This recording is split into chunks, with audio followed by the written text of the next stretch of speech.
Welcome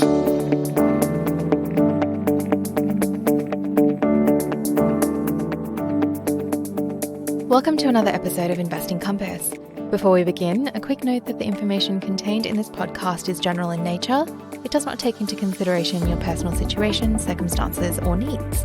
So today, Shani, we're going to talk about ESG. Mm-hmm. And before we started recording, I asked what you do that's good for the environment. Yeah. And you came up with two things. Yeah. Recycling, which is primarily bottles of champagne and gin and seltzer cans. Yeah. And you grow plants. I do, yeah. Now you have a plant, you purchase a house, you're moving into your house soon. Mm-hmm. You purchased a plant named Fergus.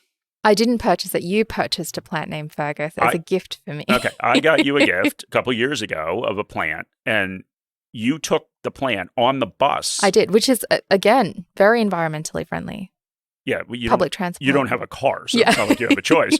But yeah, you took Fergus out to live at your parents' house. Yes, yeah. So I'm a little nervous that they're not going to properly take care of him. So I feel like Fergus is going to thrive there. Okay, well, maybe he'll get upset when he moves back into your new house. But I feel like this has gone off the rails. Maybe we should talk about ESG. Yes, so ESG stands for environmental, social, and governance. And when we talk about investing, it's an investment approach where certain standards are applied to what kind of companies are included in a portfolio, and those that don't meet the standards, of course, are excluded. Now, this is the point in time where I think a lot of people are probably flicking through trying to find another podcast to listen to. But we're going to take a different perspective today. So, Mark, are you implying that ESG is not a popular topic with investors? Well, it is in a way. So ESG is very popular. So global sustainable funds have attracted $2.4 trillion US in funds. Okay, so if you think ESG is popular with investors, why do you think people won't listen to this episode? Well, because the problem is, what do you talk about with ESG, right? So, there isn't really a second conversation about it. So once you understand what ESG is, and you've made a decision to either invest in ESG funds or not, what do you say after that? And we did do an episode explaining what ESG is all about. So what makes today different? Okay, well, today we're going to have the next one of our round of interviews, and we're going to put on our investing hats instead of our ESG hat. Okay, so maybe I'll expand a little bit on your confusing reference to what we're all collectively wearing. Investors are primarily concerned with risk. In fact, the whole act of investing involves weighing risk and return and making a decision if the trade-off is a good opportunity. And if we remove the desire to improve the world from ESG investing, we are left with the fact that many of these issues are, in fact, risks that face companies, and they need to be accounted for by investors. All right, so let's use a simple example. Around the world, we're starting to see governments not only encourage a switch to electric vehicles, but also introducing mandates about the percentage of electric vehicles that are sold. For instance, the state of California has recently said all vehicles sold in the state need to be electric by the year 2035. And you may listen to that mandate and say that is ridiculous, or you may say that is a great thing and a worthwhile step for the state to take. But either way, as an investor in car companies, you need to understand that is a risk to traditional car manufacturers. And like any other risk, that needs to be accounted for when making an investment decision. And that is how our guest today is going to approach ESG. Our guest name is Adam Fleck, and he's an equity analyst at Morningstar. He's going to talk a little bit about how our analysts consider these ESG-related risks when rating any company. So hopefully this approach will provide a different view on ESG, and it's an interesting conversation for all investors, whether ESG is something you feel is important or not.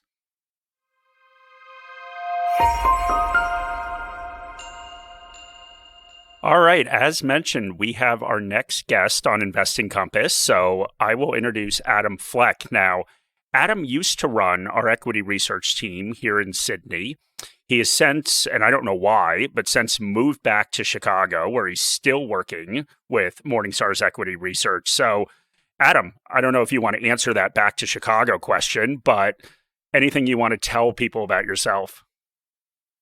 Yeah, hey, Mark, it's great to be here. Thanks so much. Chicago, right now, it snowed today in mid-April when we're recording this, and it really does make me question why I left the sunny shores of Sydney. But you can probably hear my American accent painfully coming through. I'm not Australian, back closer to family after 5 years in Sydney, but we certainly treasured our time there. Well, that's good. A lot of people do write in and make fun of my accent, so this will be an especially good episode for everyone. But as we mentioned in the introduction, we're going to talk a little bit about ESG, and we went through some of the stats during the introduction about how much investor interest in ESG has grown, and we wanted to try to do something a little bit different today. So Morningstar is heavily involved in ESG. We do have a group at Morningstar called Sustainalytics that does a lot of that research. But Adam, as we said in the introduction, does work on our equity research team. And Adam and I did have a number of discussions between ourselves when he was still in Sydney about ESG. So we want to take a little bit of a different angle. And maybe to start out with, a lot of what we're seeing in the news now about ESG is really around some of the backlash. So certainly in the US and globally, we've seen political backlash. We've also seen some backlash from inside the industry. So kind of most famously, BlackRock's former global chief investment officer for sustainable investing, a guy by the name of Tariq Fancy, he published a very long article, I think a couple years ago now, about his thoughts on the issues with how ESG has been implemented. So I guess maybe just to start out, just what are your thoughts on all of this noise we're hearing around ESG? Yeah, I think noise is probably the right word for it, Mark. When I think about ESG and what we've done over the past few years, since I moved back to the US to take on a team focused on ESG and how we think about that at individual company analysis level, what we've learned really is that many traditional investors have had an uneasy relationship with ESG. And I think that's a large part because of how it's become defined. Many focus and define ESG as a focus on values and doing good, if we can agree what good might be. And that can be tough to reconcile with a valuation-based, financially minded view of investing. But when we put ESG and sustainable investing and all the criticism and benefits that we'll talk about with ESG into one big monolith, I think that we lose the fact that this is really a big tent with lots of room for different viewpoints and different strategies. And I think a lot of the criticism, it really conflates two of those key viewpoints within the big tent of ESG. And that's risk and impact. And in my mind, those are critically important to separate. ESG risk ultimately describes the effect of ESG factors on companies' financials, about the outside issues related to environmental, social, or governance on the company itself. So if it's an outward-in approach, you might hear it called single materiality. And not always the opposite, but for the sake of this discussion, the opposite view might be one of impact, one that's a double materiality or an inward out. And that's the effect that the company has on the world around it, the environment and a society. Some companies might be helping those, some might be harming those. But really, this aspect of sustainable investing focuses more on investor preferences and trying to drive impact and align portfolios with what investors might deem to be the most impactful areas. So I said they're not exactly opposites. There's certainly overlap. Investors across the spectrum are still seeking return, obviously. And companies driving what we might call negative societal outcomes, like emitting carbon, may involve consideration of its impact on the environment, certainly that inward out approach, that double materiality approach, but it also might involve thinking about how that future regulatory environment might come back to the company, say, through carbon taxes. So that's more of that risk factor. So there's certainly overlap, but as I see it, risk is really where we're focused on as investors, as individual company investors, when we're thinking about matching that with the traditional measures of cash flow, balance sheet, and ultimately focus on valuation. So we like to say we're valuation focused, not values focused. And we put ESG in context with all the other challenges or opportunities a business may face.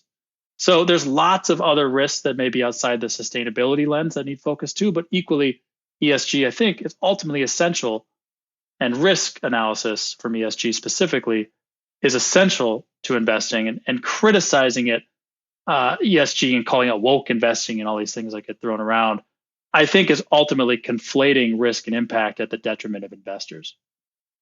Yeah, so it's interesting because there's different perspectives that I guess individuals take versus professionals. So, generally what we're pitched as individuals, we're pitched funds and ETFs, and they exclude certain companies that don't meet ESG standards. But I do really like the way you're talking about it, taking a more holistic view of risk. So I don't know, maybe if you have an example or how an investor should think about that, because obviously anytime we're buying a company, there is risk involved. And what we're trying to do, right, is we're trying to get compensated for that risk. So we're trying to buy it at a valuation level where we feel, I don't know if comfortable is the right word, but at least comfortable that we are hopefully going to get compensated for that risk. So yeah, how do you think about risk? Yeah, I think it's a great point, and you brought up, at the product level, I think it's really ultimately about communication and transparency. So when you're buying into a fund, for instance, just to answer the first premise of your question, that claims to be ESG tilted or has a sustainability focus, and they're excluding the common exclusions we see, right? Alcohol, gambling, tobacco, perhaps firearms here in the U.S. That is certainly one a sliver of sustainable investing, a very valid one. But you're inching closer there, I think, to preference-based investing rather than fundamental risk analysis and valuation. And to get to the second part of your question, ultimately we think about risk, and we do this in all the 1,500 companies we cover as an equity research team globally, including the 200 or so that we cover in Australia. And we think about what is the likelihood that this risk that we've identified might occur. So you could call that the probability. And what is the significance to our valuation? The magnitude, the potential hit to a valuation should this risk come to fruition, should it materialize. So you can think about, for instance, a carbon tax again. Now we think this is a pretty low probability, but there's a potential that there's some form, say here in the US, of taxation put on companies' carbon emissions that takes the form of direct cost. Again, that we think that's very low probability, or some sort of cap and trade system expanding, or perhaps a border tax, as a few examples to cite. That would be probably quite material to heavy emitters of carbon, there's no doubt. But the low probability, I think, offsets that. So it's not just about saying, oh, this is potentially bad for the company, therefore don't buy this company. It's really putting it in context like you would any other risk. I used to cover, when it was still public, Coca-Cola in Australia. And I certainly had to think about water. I had to think about obesity. I had to think about the sugary beverage taxes that occasionally get proposed. I had to think about container deposit schemes that were in place because of arguably environmental concerns related to waste. Those are all ESG issues that faced Coca-Cola. And I would have been a pretty bad analyst had I not thought about those things. That doesn't necessarily make me, someone that is focused or advocating in some way for any of those. It really is just putting it in context and thinking about the probability of all of that. Ultimately, we will recommend companies that face high ESG risk just as equally as we'll recommend investing in companies that face low ESG risk. Like you said, it's about the price you pay versus the value and the valuation that you get. You want to be compensated for the risk, there's no doubt, but markets can become myopic and overly react to near-term issues. And if we think that, the ESG or otherwise risk that is captured in the market is overly pessimistic, doesn't in fact affect the company's competitive position, doesn't affect their long-term cash flows as much as the market seems to imply, we're happy to recommend that. And maybe something that I was thinking about while you were going through there, and that I have gotten questions from investors about, is as more and more funds, and we talked in the intro about, how much is flowing into ESG products, as more and more funds go in there, as investors, do we have to think about there just isn't enough capital that can invest in some of these companies? Could you get into a problem where you have permanently low valuations just simply because so many investors refuse to buy a coal company, for example? Sure. It's a often debated topic within the ESG and sustainable investing realm, right? The opposite there, just to cast a similar premise, is if so much capital is chasing what people might agree to be the best ESG performers, won't those stocks become overvalued and you're locking in a lower rate of return in the future? Ultimately, I think you're going to get some technical gyration and volatility potentially. But I think it's important to focus on the long-term valuation and not the short-term price. Price is what you pay, value is what you get. The other old adage, right, is that in the short term, the market's a voting machine, in the long term, it's a weighing machine.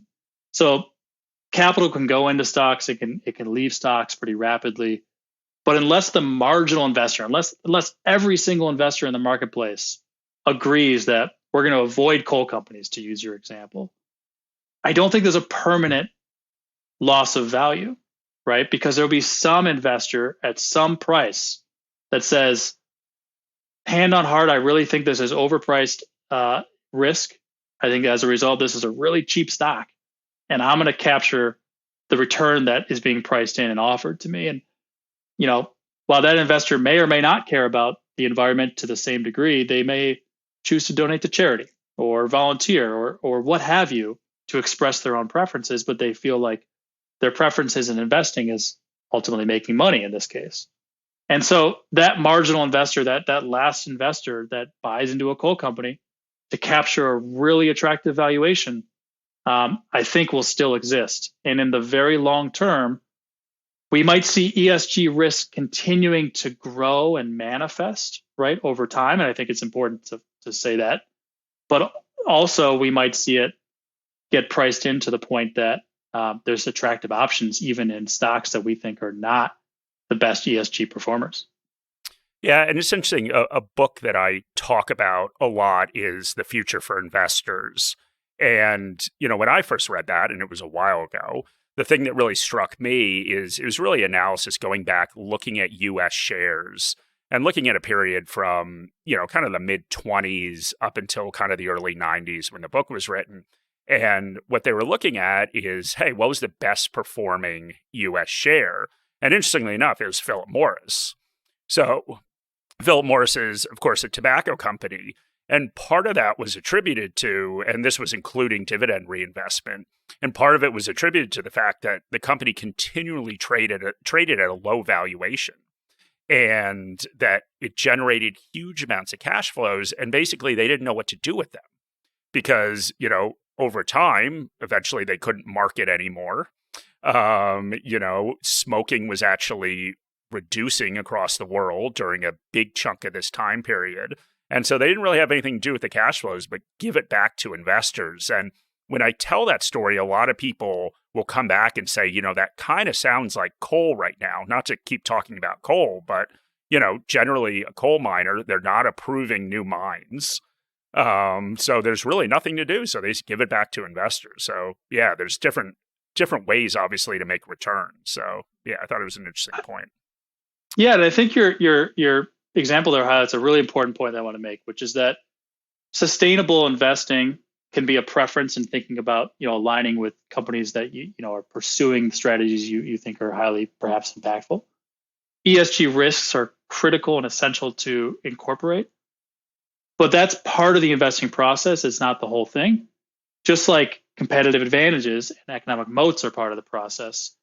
And while there's some overlap there, that's not a direct causation. So being sustainable and being arguably good does not lead necessarily directly to building a competitive advantage, right? Philip Morris might be a great example of that. I think it's still really important to measure a company's competitive position on the more traditional measures of brands or cost advantage or network effect that we do here at Morningstar. And while ESG risk can play a part in that, right? They could certainly blow up a company before it becomes immensely profitable and continues to capitalize on that, for instance, if high regulatory barriers become a problem, for instance. It's tough. We don't really see the direct correlation between being a good company from an ESG perspective and having a competitive advantage. Morningstar Investor is built for investors by investors. It provides independent research and data on over 40,000 securities, tools to build and maintain an investment portfolio, and investor education resources to support you, regardless of where you are in your investing journey.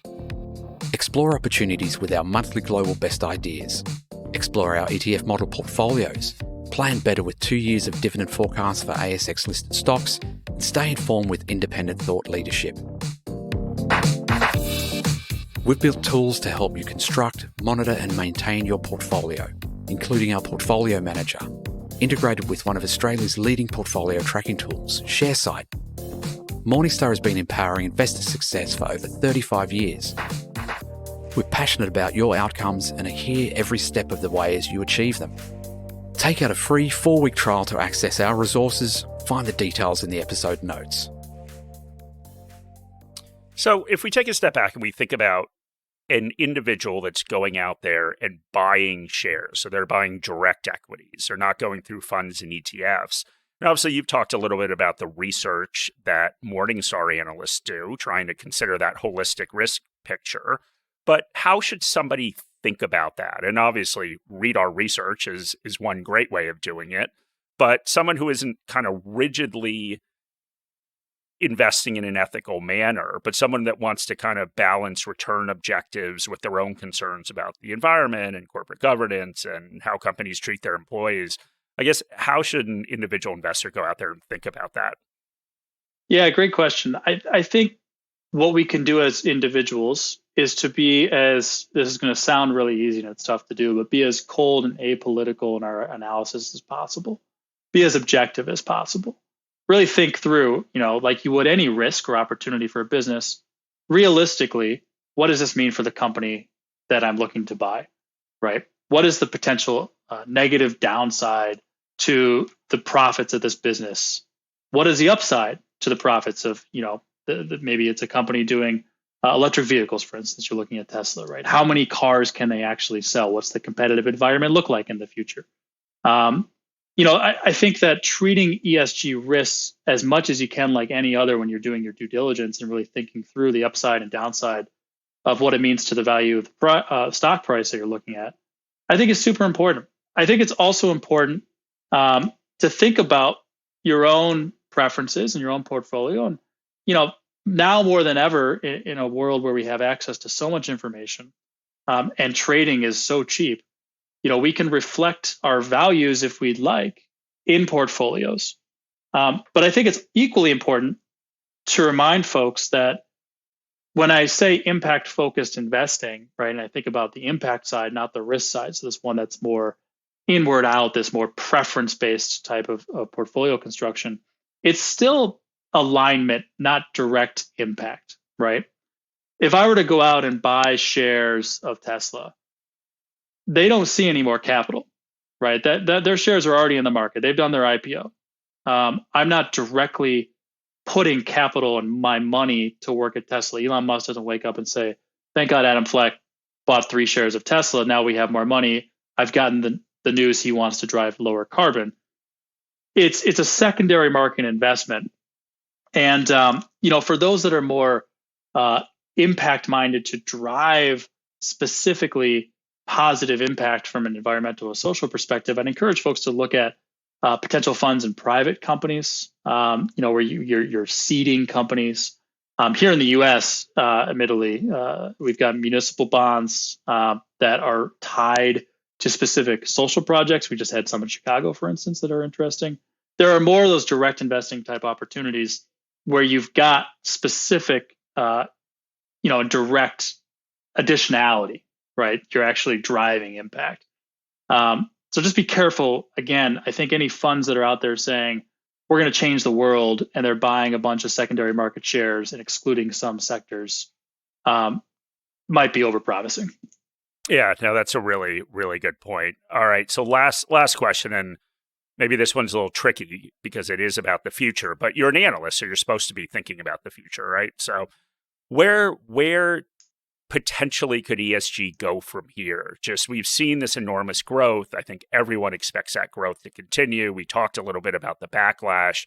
There's still clearly internal debates, both within the financial services industry and just investors in general about ESG.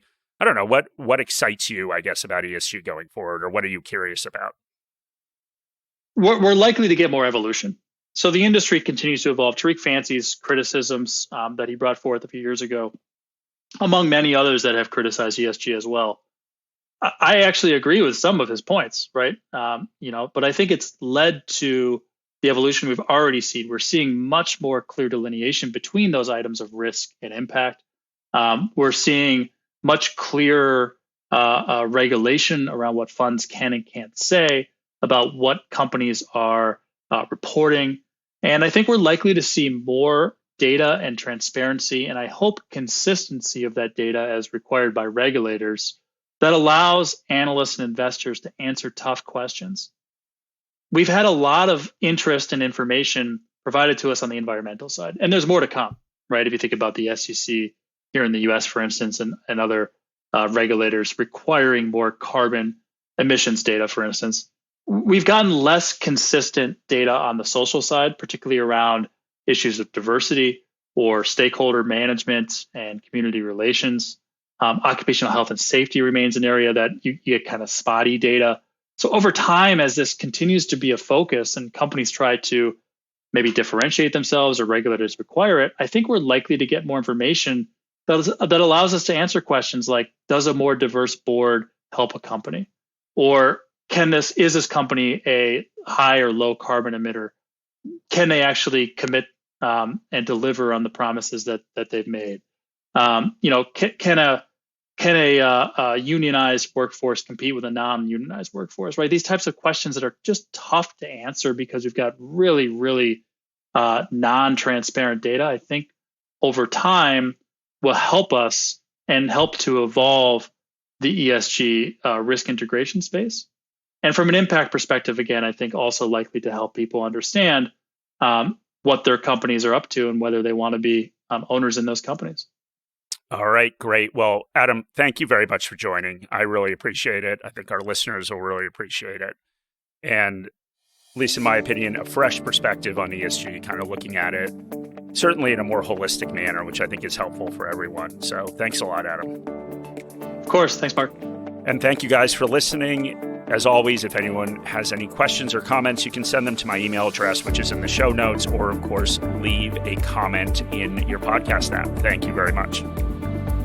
Any advice in this podcast is general advice or regulated financial advice under New Zealand law, prepared by Morningstar Australasia Proprietary Limited and or Morningstar Research Limited, without reference to your financial objectives, situations or needs. You should consider the advice in light of these matters and any relevant product disclosure statement before making any decision to invest. To obtain advice for your own situation, contact a financial advisor.